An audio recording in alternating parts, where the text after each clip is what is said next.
Olá, pessoal! Então, vamos conversar sobre o nosso processo civil e vamos começar essa brilhante viagem do nosso novo modelo processual com o Código de Processo Civil de 2015, conversando sobre as normas fundamentais do processo. É verdade, o Código de Processo Civil, esse modelo novo que nós temos, não é totalmente perfeito, mas nós já temos aí um avanço bastante grande em relação ao modelo de 73 e algumas observações um pouco mais delicadas no novo CPC. Contrariamente, inclusive, ao código anterior, este novo modelo processual, ele começa tratando as normas fundamentais, do artigo 1º ao artigo 12. Aqui a leitura se faz importante. Então, como que a gente vai sistematizar o nosso estudo? Nós vamos observar o dispositivo e as anotações pertinentes, ok? Vamos ao nosso primeiro dispositivo, vamos lá. Em relação a essas normas fundamentais, o artigo 1º diz o seguinte: o processo civil será ordenado, disciplinado e interpretado conforme valores e as normas fundamentais estabelecidas na Constituição Federal, observando-se as disposições deste Código. Nós estamos aqui diante de um dispositivo bastante evidente. Nós sabemos que a Constituição Federal está no topo de todas as normas do nosso ordenamento jurídico e as demais normas, elas devem buscar adequação em relação à Constituição. Elas devem ser interpretadas conforme a Constituição. Isso é o fenômeno do neoconstitucionalismo, isso é o fenômeno da constitucionalização do processo civil. Nós estamos diante de uma norma processual, de um código de processo que deve ser interpretado de acordo com a Constituição.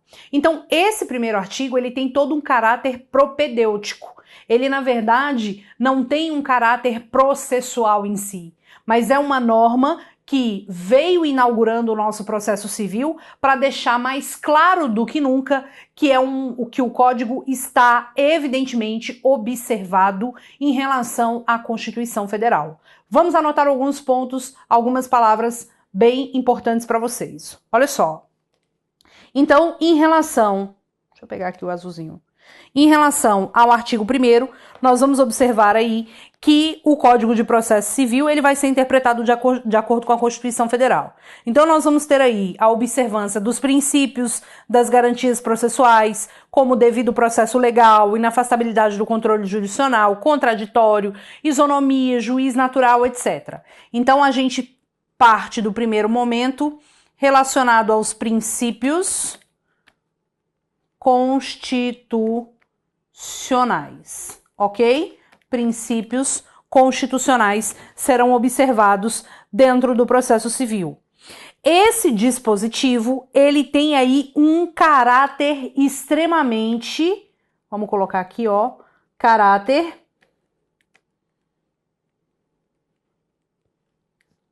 propedêutico, ok? Um caráter propedêutico, ou seja, ele acaba estabelecendo um prognóstico hermenêutico.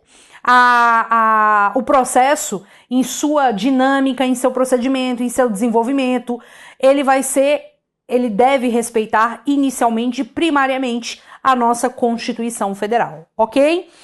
Esse dispositivo bastante tranquilo, sem maiores delongas. Aí a gente observa o Código de Processo Civil intimamente ligado com a nossa Constituição Federal. Show de bola. Nós vamos trabalhar mais adiante a questão dos princípios constitucionais, como o princípio da isonomia, efetividade, juiz natural, devido processo legal substantivo. Nós vamos ter uma aula de princípios processuais, ok? De qualquer forma, já fica o nosso código lindamente iniciando sua abordagem em seus dispositivos, estabelecendo o processo civil constitucionalizado. Tudo bem? Vamos para o artigo 2. Olha só. O processo começa por iniciativa da parte e se desenvolve por impulso oficial, salvo as exceções previstas em lei. Veja que, em relação a isso, nós temos aqui a questão da inércia. Não é isso? A jurisdição é inerte, ou seja, ela começa mediante propositura das partes, mediante provocação das partes. Aliás, intimamente ligado a isso aqui, também, vou até colocar aqui embaixo, é o chamado princípio da demanda ou dispositivo. As partes vão atuar no processo, as partes iniciam o processo, o juiz não inicia o processo. Então, é o princípio da demanda, o caráter de inércia da jurisdição. Após a propositura da ação, o processo vai se desenvolver por impulso oficial, ou seja, de ofício. O juiz, de ofício, ordena o prosseguimento do processo. Nós temos exceções, como, por exemplo, a questão do cumprimento de sentença, que depende aí do requerimento da parte interessada para a continuidade do processo, ok? Então, o artigo 2º, ele estabelece aí a questão do início do processo por iniciativa da parte e o desenvolvimento por impulso oficial. 2 pontos importantes. Veja que quando a gente fala do princípio do dispositivo, é a atuação efetiva, tenra das partes no campo do processo civil. Show de bola. Prof, tenho que observar alguma coisa? Tem. O juiz, num tempo passado, ele tinha uma... Aliás, o juiz, ele denotava uma visão de que ele ficava só ali esperando as partes, né, litigarem, trazerem o direito para ele, as provas, e não participava em nada. Hoje, o juiz, ele é visto como sujeito de diálogo processual. O juiz, ele vai participar do processo, ok? Mas a regra de inauguração do processo é pela atitude, pela provocação das partes, em virtude do caráter de inércia da própria jurisdição. Beleza? Artigo 3º, vamos lá.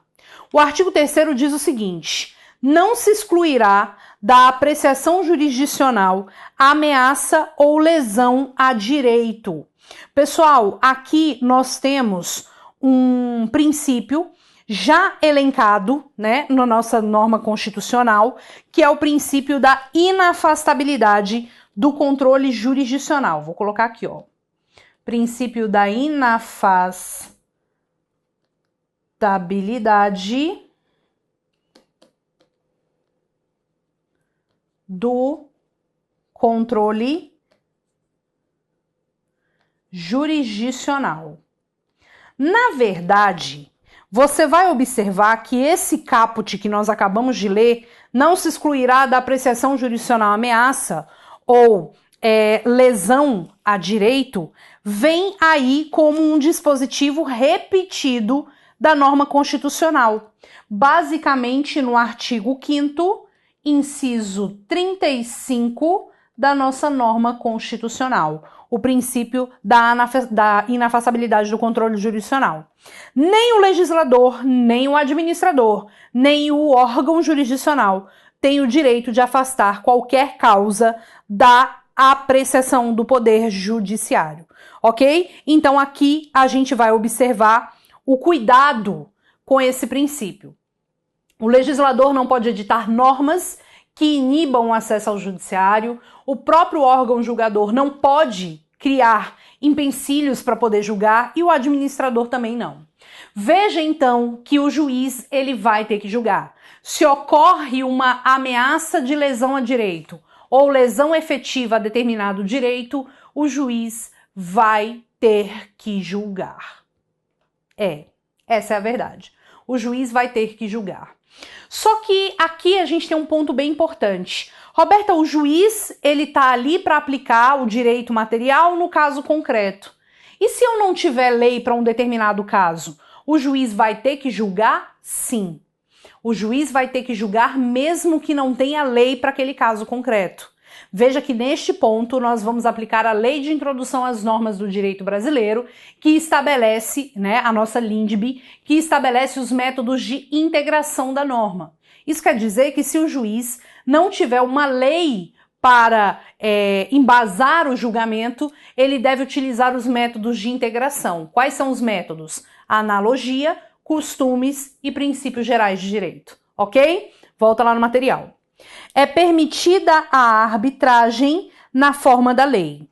A arbitragem, ela é regida pela Lei 9307. Vamos botar aqui. Deixa eu botar aqui.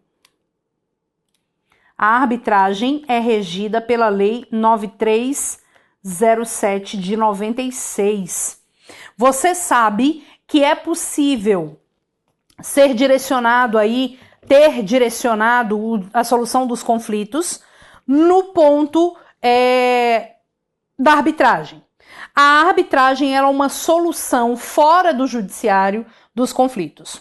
A arbitragem ela é regida por essa norma e a gente sabe que essa lei ela estabelece que pessoas capazes que tenham aí conflitos envolvendo questões patrimoniais possam recorrer à arbitragem para a solução de seus conflitos. Nesse ponto, há quem diga que o árbitro é dotado de jurisdição, há quem diga que o árbitro não pode ser dotado de jurisdição, etc. e tal. Pois bem, preste atenção no que eu vou te falar. A arbitragem não é órgão do judiciário. Ponto. É uma solução particular. O árbitro ele vai cobrar os honorários dele para solucionar o seu conflito. Caríssimo. Mas é um sujeito que detém conhecimento técnico para isso.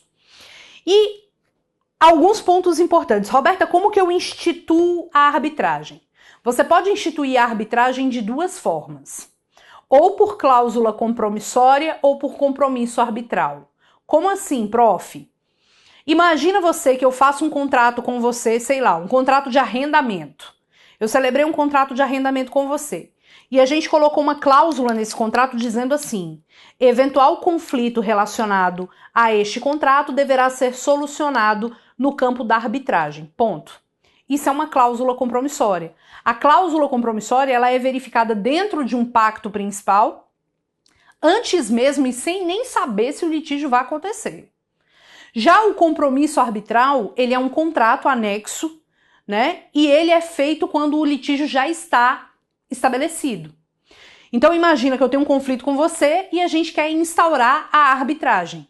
Instauramos a arbitragem por meio de um compromisso arbitral. Nós vamos para o árbitro. Aquela cláusula compromissória, ela pode ser cheia, prevendo todos os esquemas relacionados à arbitragem, tudo, procedimento, quem é o árbitro, quem vai pagar, tudo bonitinho, ou vazia, quando for uma cláusula que estabeleça de maneira genérica a questão da arbitragem, ok? Então vamos lá, a arbitragem, Lei 9307, ela pode ser utilizada por pessoas capazes, desde que estejamos diante da discussão de direitos patrimoniais. A administração pública também pode. Nós tivemos uma alteração no artigo 1º em 2015 em relação à possibilidade da administração pública atuar no campo da arbitragem. A arbitragem será instituída por cláusula compromissória, cheia ou vazia, ou por compromisso arbitral. Beleza? Massa. Informação sobre a arbitragem final. A decisão do árbitro tem o mesmo valor de uma sentença civil do juiz e constitui título executivo judicial. A sentença do juiz é título executivo judicial. A sentença do árbitro também é título executivo judicial, doutores. Judicial. Roberta, mas você acabou de falar que a arbitragem não é órgão do judiciário. Sim, porque quando a gente fala em título executivo judicial, a palavra judicial quer dizer iudicium, processo. Seja processo estatal, e aí a gente vai ter a sentença civil, como um processo paraestatal, como a questão da arbitragem. Beleza? Volta lá no material. O Estado promoverá sempre que possível, a solução consensual dos conflitos. Roberta, como assim? O Estado promoverá sempre que possível a solução consensual dos conflitos. O nosso CPC, vou até anotar aqui, o nosso CPC de 2015, ele busca variadas formas e técnicas de solução, que são métodos de solução integrados no Código de Processo Civil, para a resolução das determinadas disputas que nós temos aí no nosso dia a dia. E esse sistema estabelecido é chamado de justiça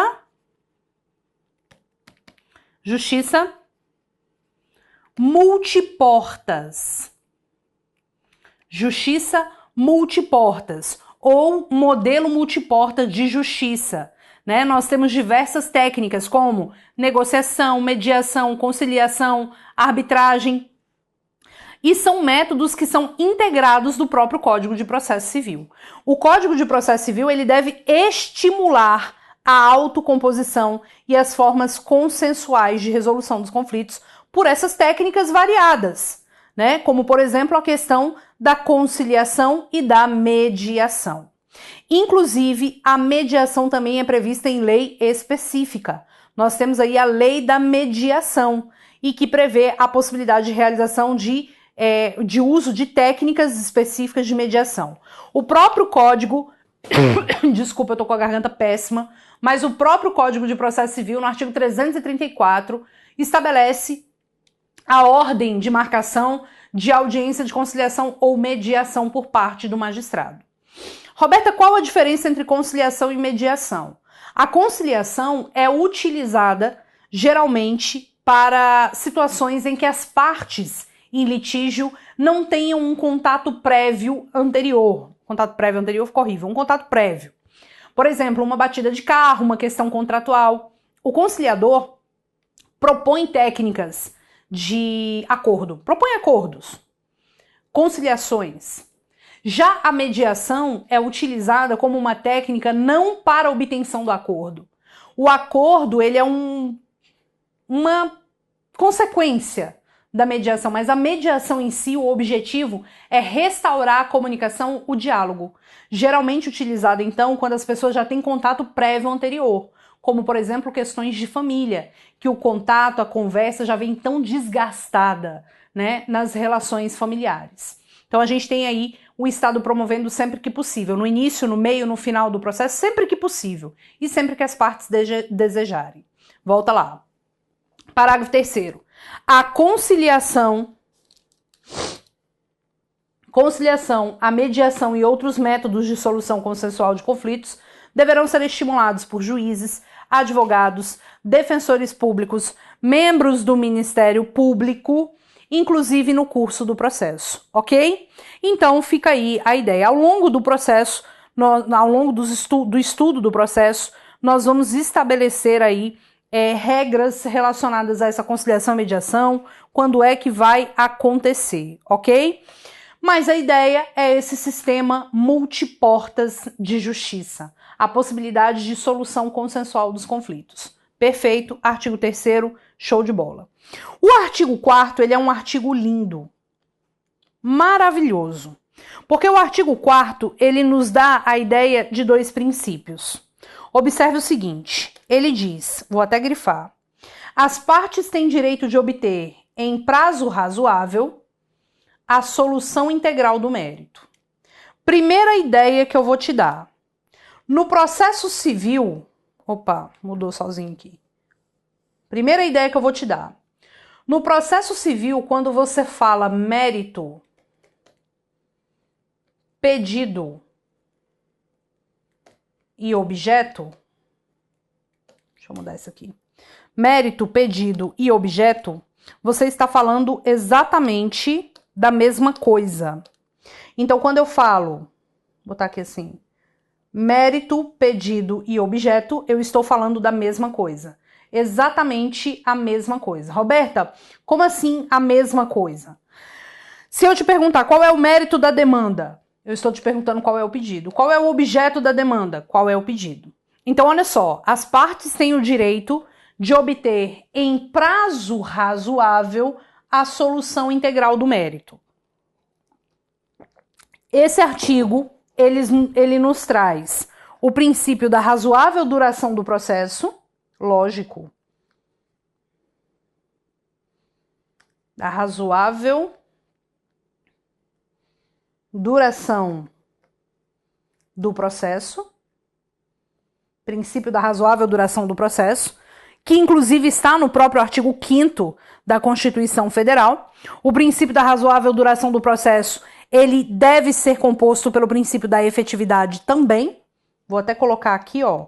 Ele tem embutido nele o princípio da efetividade. Porque não basta que o processo termine rapidamente. O processo ele tem que ser o quê, pessoal? Ele tem que ser efetivo. Ele tem que dar aquilo, exatamente aquilo, tão somente aquilo que a parte propõe e que tem direito, ok? Mas muito mais que o princípio da razoável duração do processo, esse artigo 4º, ele trabalha um princípio bem importante, que é o princípio da primazia da decisão de mérito. Roberta, o que é esse princípio da primazia da decisão de mérito? Olha lá. Princípio da primazia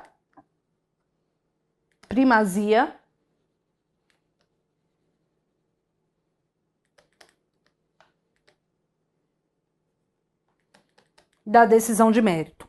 O princípio da primazia da decisão de mérito, ou primazia do julgamento de mérito, ele decorre também do princípio da cooperação. Prof, onde que está esse princípio da cooperação? Já a gente vai falar dele, ele está no artigo 6º do Código de Processo Civil. Vem comigo. Lembra que eu te falei que mérito, pedido e objeto são sinônimos? Pois bem, o princípio da primazia da decisão de mérito é o princípio que fala que o juiz tem que julgar o mérito. Em tempo razoável, tem que julgar o mérito, ele tem que julgar o pedido. Seja o pedido da petição inicial, seja o pedido recursal. Lembra que eu falei para você que o processo não é um fim em si mesmo? O processo é um instrumento para que se alcance determinada finalidade, determinada solução de determinado conflito. Então, sempre que houver ao longo do processo vícios, erros que sejam corrigíveis, o juiz, antes de qualquer coisa, deve oportunizar às partes a possibilidade de correção desses vícios. Então vamos lá. Recorri e esqueci de juntar o preparo. O que acontecia no CPC de 73? Não conheço do recurso. Interpus um agravo de instrumento e esqueci de juntar a peça obrigatória. O que acontecia no CPC de 73? Não conheço do recurso. E agora? Isso são vícios corrigíveis. Claro! São vícios que são corrigíveis. E se são vícios corrigíveis, a gente vai observar que o juiz vai dar às partes a oportunidade de corrigir. Recorri e esqueci de juntar o preparo. O relator vai me dar a oportunidade de juntar, artigo 1007. Agravei de instrumento e esqueci uma peça obrigatória. Pô, mas era uma peça obrigatória. Sim, mas a gente pode corrigir isso, porque interessa muito mais que o juiz aprecie o pedido do que fique apegado a um pequeno erro desse. E apresentei minha petição inicial. A petição inicial. Aí veio o juiz e falou assim, emende-se, porque tem um vício. Antes o juiz falava, emende-se, ponto. Sim, emendar o quê, Brasil? Agora não. O juiz deve indicar precisamente o que deve ser objeto da emenda. Então, nesse caso, a gente vai observar que sempre que tiver um erro, um vício corrigível, o juiz vai corrigir, o juiz vai dar a oportunidade da parte corrigir. Existem erros que são incorrigíveis, como, por exemplo, você perdeu um prazo de um recurso. Não tem como corrigir. O seu recurso não será conhecido, porque aí já é demais. Mas sempre que for possível, a gente oportuniza a possibilidade de correção. Beleza? Massa. Princípio da primazia da decisão de mérito. Volta lá. Em tempo, em relação a isso, nós temos esse artigo 4º do Código de Processo Civil, mas nós temos vários outros dispositivos do Código de Processo que consideram esse princípio da primazia da decisão de mérito. Por falar em princípio da primazia da decisão de mérito, é o princípio queridinho de prova, ok? Princípio queridinho de prova. Artigo 5º. Aquele que de qualquer forma participa do processo deve comportar-se de acordo com a boa-fé. Aliás, quando a gente fala de boa-fé, nós estamos falando de boa-fé objetiva, boa-fé processual. Vamos colocar aqui então, ó, princípio da boa-fé objetiva, que é o padrão comportamental ético esperado de todo mundo que participa do processo, das partes, dos juízes, de todo mundo. E esse princípio da boa-fé objetiva processual também está trabalhado no enunciado 374 do Fórum Permanente de Processo Civil. O artigo 5º prevê a boa-fé objetiva e, consoante a primeira jornada também de processo civil, vou até colocar aqui, enunciado número 1 da jornada de processo civil, a primeira jornada de processo civil promovida aí pela Justiça Federal, a verificação da violação da boa-fé objetiva dispensa a comprovação do ânimos do sujeito processual. Por quê? Porque exige de todo mundo que venha participar do processo, de qualquer um que participe do processo, condutas corretas, leais e coerentes. Vamos anotar isso. Então, aqui nós exigimos condutas que seja correta, conduta que seja leal e conduta que seja coerente. Conduta que seja correta, leal e conduta que seja coerente, ok? Muito cuidado com esse ponto. Aliás, a gente fala, né, de boa-fé objetiva também no campo do direito civil. A gente trabalha muita boa-fé objetiva lá na parte de contratos, em todo o direito civil, decorre do princípio da eticidade. E quando a gente fala de boa-fé, nós estamos falando do dever de lealdade, do dever de proteção, do dever de informação, de cooperação. O próprio princípio da cooperação está inserido aqui no artigo 5º também, além de previsão expressa no artigo 6º. A gente volta no nosso próximo encontro para continuar aqui as normas fundamentais. Beijo!